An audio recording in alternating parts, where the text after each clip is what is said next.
Hello beautiful souls, and welcome back to my channel Soul Journey. My name is Beck, and today I am going to have a little bit of a story time and kind of this realization I came to yesterday actually while I was in the sensory deprivation tank that I was in. I have the opportunity to be in the sensory deprivation tanks as a trade with a business in town, and so I get to float a lot. For those of you who don't know what a sensory deprivation tank is, it's a small room that has about a foot of water in it, and it has salt water in it, and you float in it, and it's body temperature, and you can turn off the lights, and you can turn off the sound, the music, and basically about 80% of your senses get to relax because you're not holding yourself up at all, you're floating on top of the water.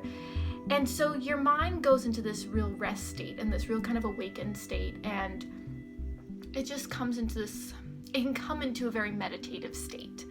And I've been doing this a lot, so I've been getting more and more into this floating. And every once in a while I'm in the tank, and I usually keep the light on with the music, it's very like just peaceful and calming, but I'm still in that like very relaxed state. And usually about halfway through I'll sit up and kind of relax myself, kind of maybe meditate, do a little breathing, and then I'll lay back down. And you can do it for an hour, 2 hours, whatever. So I was in there for about an hour yesterday. And when I set up for a few minutes, I was in this really like kind of calm, almost like ego death state where I wasn't really thinking about a lot. I was just kind of very in the present moment. And I looked down at my legs in the water, and for those of you who follow me on my other social media, you know that I have grown out all my body hair. Most of you see my armpits, but I grew my leg hair out as kind of a self-love practice, to kind of step into this idea of like, if my body grows it, I love it. And so I've really just let all my body hair grow, and it has been a really interesting journey. And I looked down at my legs, and I just had this intense realization of how we are primates. And looking at my legs and going, wow, I am just a self-aware primate. Like that's it. That's all I am. And it kind of took me down this rabbit hole of awareness and awakening to who we really are and the stories we've created around our intelligence. And I started thinking about how we've really rejected anything about ourselves that makes us more like animals. And I really started thinking about this, our body hair, menstrual cycles, sex, even things like sleep or resting or being on a cycle or being connected to the earth, death. These are all things as a collective we have started to shun or have shunned or shamed. And I thought about this concept, and the words that came to me were, we are just primates that figured out some shit. And we figured this, we became more aware, we started using tools, and now we're seeing primates now who are starting to use tools. So we're kind of like, there's always kind of this aspect of beings that are in the Stone Age, right? And taking our self-awareness and actually moving it into being able to affect our surroundings, right? And so we were a group of primates that figured some shit out. And then we arbitrarily decided to attach meaning to all of these things. This color means this. When this thing happens, this means this. When the seasons shift, it means it's God. When, if I can control this being, it means I'm better than it. All of these things, we basically were experiencing life, and we decided to attach meaning to it or a story to it. And through that, we decided we'd figured out the universe. And with that story, we made ourselves gods over everything else. And it's really made us reject who we really are. We turned our intelligence into our most meaningful thing about ourselves, the only thing that really mattered. And anything that didn't express intelligence or consciousness in that way was less than us. Not because it was, but because we determined the way we were expressing consciousness was the best way, the most important way, and the most valuable way. And we started rejecting everything about us that made us like animals. Our hair, sexuality, giving birth. These are things we've put behind closed doors and rejected. We've made them private. We've made them unspeakable. The things that make us rooted and grounded and aggressive and primal and passionate. Our emotions, we've removed ourselves from them, or really we rejected those aspects of ourselves. And I was thinking about how even this explains racial bias and being racist in general. Because when white people came and found people who were more connected to the earth, more primal, more in their bodies, and hadn't rejected all these aspects of themselves, white people had to cope with that. And if they had made these tribal people equal to them, they would have had to accept that they had those aspects as well, right? That these things that they rejected in themselves, like sexuality and being primal and in their bodies and more connected to the earth, they would have had to accept that they rejected those things in themselves. And instead of doing that, they made people of different races less than them, like they did the animals, like they did everything else on the planet that reminded them that they were also animals. So they had to make them slaves. They had to make them less than them, so they didn't have to remember who they really were.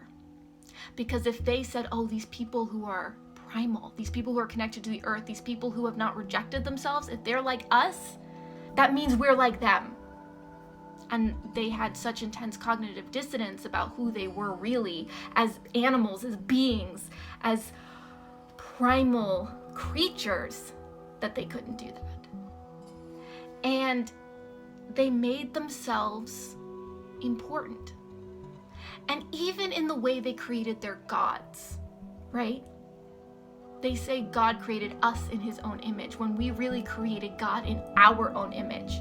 The gods we created had aspects of us: anger, love, jealousy, wrath, all of the things that we had in ourselves. That's what we made God.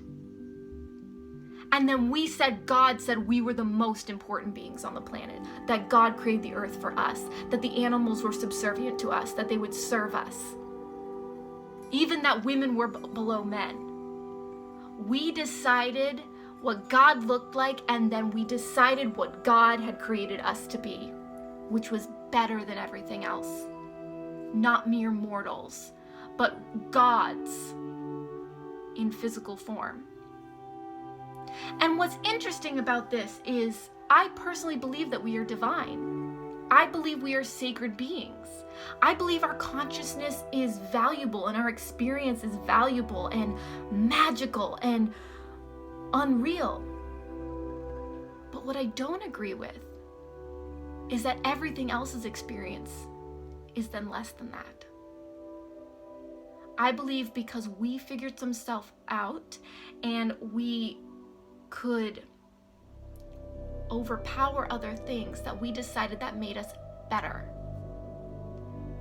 because we could control our environment. And I think that's why things that make us scared really rock us to the core, like storms and death and things like that. The things we can't control scare us because it reminds us that we are just animals, that we are just here experiencing just like anything else. We are not better, and we aren't really any more in control of our reality than anything else is. And it also allows us to do a lot of things that would be unspeakable if we valued other consciousness as much, as valuable as ours.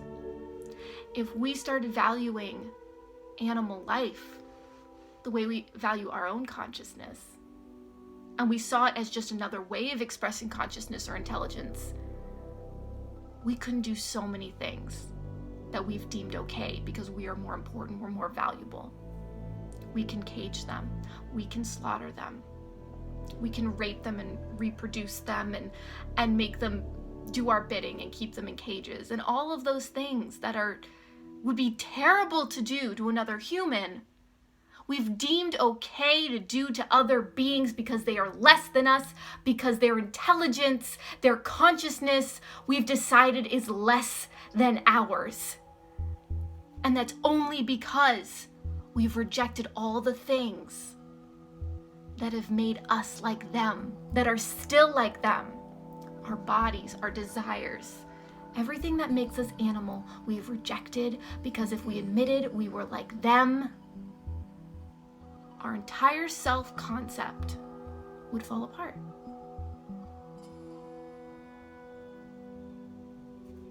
And all of these beliefs, all of these stories have been taught to us by other primates who figured out some shit.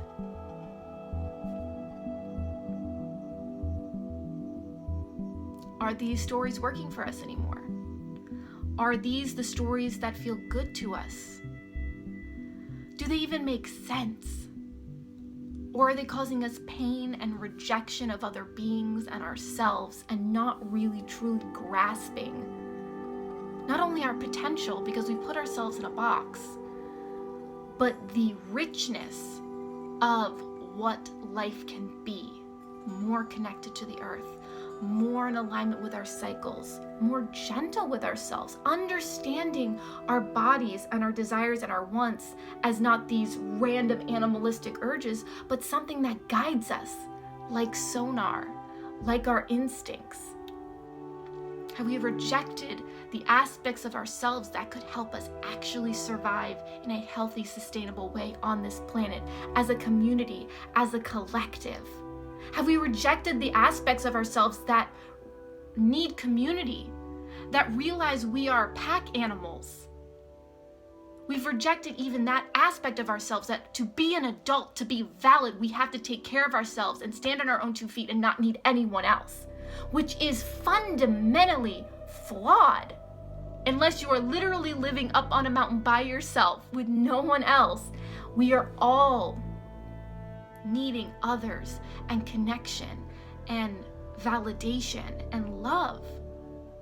And we've completely rejected this in ourselves because we don't want to admit the fundamental fact that we are just another species on this planet, and that we are no more or less than anything else here. Because if we had to admit that,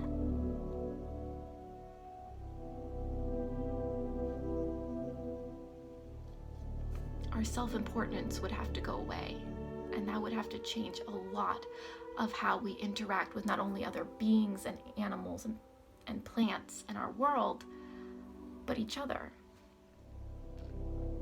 Because even that, we often think because we are smarter or more intelligent or more conscious or have it more together, or we have more wealth, or whatever these constructs are, that we're better than even other people who really are just the same as us. So,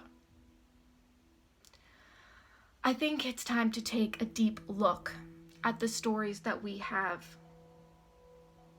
repeated generation after generation because we are resisting who we really are. We've made ourselves gods so that we can dominate over everyone else.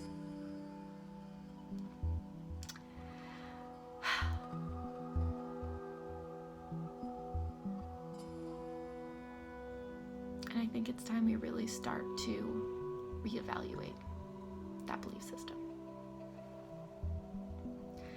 Many blessings, you guys.